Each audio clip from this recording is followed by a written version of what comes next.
आपने सुना ही होगा कि केंद्र सरकार एक यूनिवर्सल पेंशन स्कीम लाने की तैयारी कर रही है। इसके लिए सरकारी नौकरी में होना जरूरी नहीं है।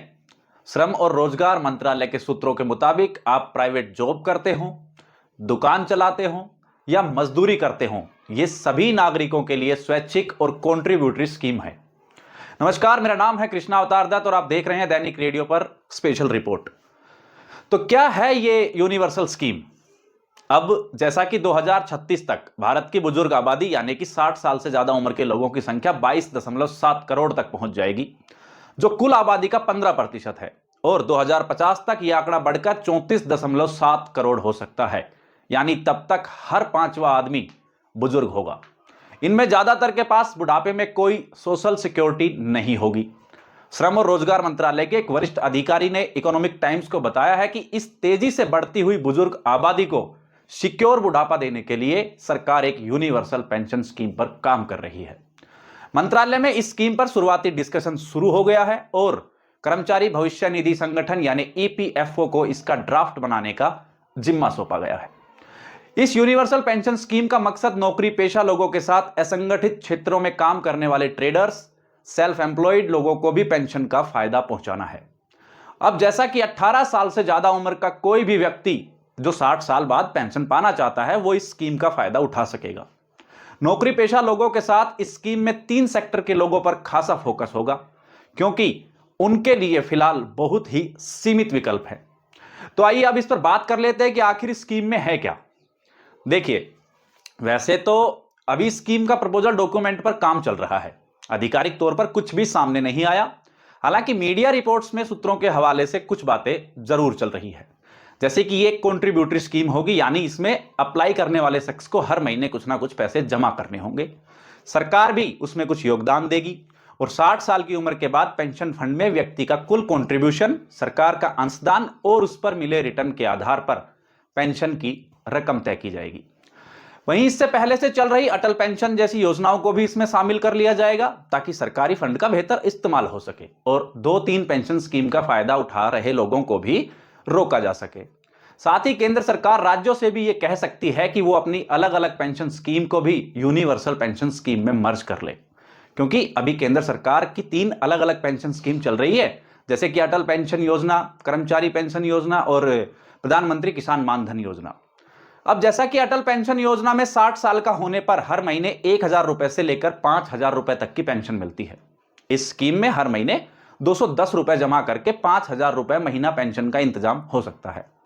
इस स्कीम को 18 से 40 साल की उम्र का कोई भी भारतीय फायदा उठा सकता है। इसमें पेंशन की राशि को मासिक 1000 रुपए से 5000 रुपए के रूप में चुन सकते हैं। यह आयकर की धारा 80 सीसीडी के तहत योगदान राशि टैक्स फ्री भी रहेगी, लेकिन अगर आप इनकम टैक्स के दायरे में आते हैं तो इस योजना का लाभ नहीं उठा सकते। अब इसमें शामिल होने के लिए सेविंग बैंक अकाउंट, आधार कार्ड और बस एक एक्टिव मोबाइल नंबर होना चाहिए। वहीं कर्मचारी पेंशन योजना को 19 नवंबर 1955 को लॉन्च किया गया था। यह एक ऑर्गेनाइज सेक्टर यानी कि रेलवे, बैंकिंग, रिटेल बिजनेस और सरकारी कर्मचारियों के लिए रिटायरमेंट पेंशन स्कीम है। इसमें कर्मचारी अपनी सैलरी का 8.33% पेंशन फंड में जमा करते हैं, जिसे बाद में पेंशन के रूप में ही दिया जाता है। अब 58 साल की उम्र के बाद पेंशन मिलनी शुरू हो जाती है। वहीं इसमें नए और मौजूदा ईपीएफ सदस्य रजिस्ट्रेशन करवा सकते हैं, जिससे सैलरी के 12% में से 8.33% का योगदान ईपीएफ में जाता है और बाकी 3.67% ईपीएफ में जाता है। इसमें कर्मचारियों को कम से कम 10 साल तक नौकरी करना जरूरी है। वहीं नौकरी के दौरान अगर कर्मचारी की मृत्यु हो जाती है तो यह पेंशन वाली राशि उसके परिवार को दे दी जाएगी। अब प्रधानमंत्री किसान मानधन योजना में पूरे देश के 2 हेक्टेयर तक की जोत वाले सभी छोटे और सीमांत किसानों को पेंशन मिलती है।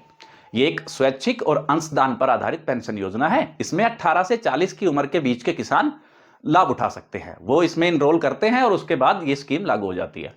इसमें उम्र के आधार पर किसानों को 55 रुपए से लेकर 200 रुपए तक का फंड देना होगा। साथ ही इतना ही योगदान सरकार की ओर से भी किसान के पेंशन फंड में जमा किया जाएगा। इसमें किसानों को 60 साल की आयु पूरी होने के पश्चात 3000 रुपए की मासिक पेंशन मिलती है। वहीं अगर किसान की मृत्यु होने की स्थिति है तो उसकी पत्नी को 1500 रुपए की मासिक पेंशन मिल जाएगी। इसका वैसे किसी कॉमन सर्विस सेंटर से जाके भी रजिस्ट्रेशन करवाया जा सकता है किसान मानधन योजना का। तो ये थी वो योजनाएं जो पहले से उपलब्ध हैं। अब एक सवाल यह है कि क्या यूनिवर्सल पेंशन स्कीम आने के बाद एनपीएस बंद हो जाएगी? तो जवाब है नहीं। क्योंकि फिलहाल यूनिवर्सल पेंशन स्कीम को न्यू पेंशन सिस्टम यानी एनपीएस में बदलने या मर्ज करने के संकेत नहीं मिले हैं। एनपीएस पहले की तरह चलती रहेगी, क्योंकि वाजपेयी सरकार ने खर्च का बोझ कम करने के लिए 1 जनवरी 2004 को एनपीएस योजना लागू की थी। वहीं एनपीएस में 18 से 70 साल के सरकारी और प्राइवेट नौकरी वाले लोग इन्वेस्ट करते हैं, फिर रिटायर होने के बाद एक मुश्त राशि और पेंशन का लाभ उठा सकते हैं। कॉर्पोरेट कंपनियां भी हालांकि इस योजना में अपना नामांकन करा सकती हैं। अब जब एनपीएस को लागू किया गया तो इसका बड़े पैमाने पर विरोध भी हुआ, क्योंकि एनपीएस का विरोध करने वाले कर्मचारी का तर्क था कि एनपीएस के तहत पेंशन शेयर मार्केट पर निर्भर होती है। शेयर मार्केट में पेंशन का एक हिस्सा निवेश करने का फायदा नहीं हुआ तो पेंशन कम हो जाएगी। साथ ही एनपीएस के तहत कर्मचारियों को सैलरी से पैसा भी कटवाना पड़ता है। लेकिन मोदी सरकार ने कुछ महीने पहले भी एक यूनिफाइड पेंशन स्कीम का ऐलान किया था, उसका क्या हुआ? देखिए, अब जैसा कि सरकारी कर्मचारी लंबे वक्त से एनपीएस का विरोध कर रहे थे, 24 अगस्त को मोदी कैबिनेट ने कर्मचारियों के लिए यूनिफाइड पेंशन स्कीम का ऐलान कर दिया। इसमें अश्योर्ड पेंशन समेत 4 अलग से खूबियां बताई गई थी। पहली कि कर्मचारी को उनके रिटायरमेंट से पहले के आखिरी 12 महीने की बेसिक पे का औसतन 50% बतौर पेंशन दिया जाएगा। दूसरी थी, अगर किसी कर्मचारी ने 10 साल से ज्यादा और 25 साल से कम की नौकरी की है तो उसकी बेसिक पे भले ही कितनी कम हो, उसे पेंशन में कम से कम 10,000 रुपए जरूर मिलेंगे। और इसमें तीसरी थी, अगर किसी कर्मचारी की मौत हो जाती है तो उसके परिवार को पेंशन का 60% हिस्सा मिलेगा। और चौथी और आखिरी थी कि सरकार हर कर्मचारी को उसकी हर 6 महीने की नौकरी पूरी करने पर इन महीनों की उसकी सैलरी और डीए का 10% पैसा रिटायरमेंट के बाद लमसम अमाउंट के तौर पर देगी। अब जैसा कि यूनिफाइड पेंशन स्कीम का काम लगभग पूरा हो चुका है, 1 अप्रैल 2025 से इसे लागू भी किया जा सकता है। इसके बाद कर्मचारियों के पास यह विकल्प होगा कि वो एनपीएस में बने रहना चाहते हैं या यूपीएस चुनना चाहते हैं। आज हम जिस यूनिवर्सल पेंशन स्कीम की बात कर रहे हैं, हालांकि वो एनपीएस और यूपीएस से बिल्कुल ही अलग है। तो ये थी आज की स्पेशल रिपोर्ट, जिसमें हमने देखा कि केंद्र सरकार के हर नागरिक के लिए एक पेंशन स्कीम जो लाना चाह रही है, जिसका नाम होगा यूनिवर्सल पेंशन स्कीम, और क्या होगी इस पेंशन स्कीम की खूबियां। तो ये थी आज की वीडियो। अगर आपको वीडियो पसंद आई हो तो वीडियो को लाइक करें, कमेंट करें, शेयर करें और हाँ, चैनल को सब्सक्राइब करना ना भूलें। मिलते हैं अगली वीडियो में एक नई जानकारी के साथ। तब तक के लिए नमस्कार, धन्यवाद।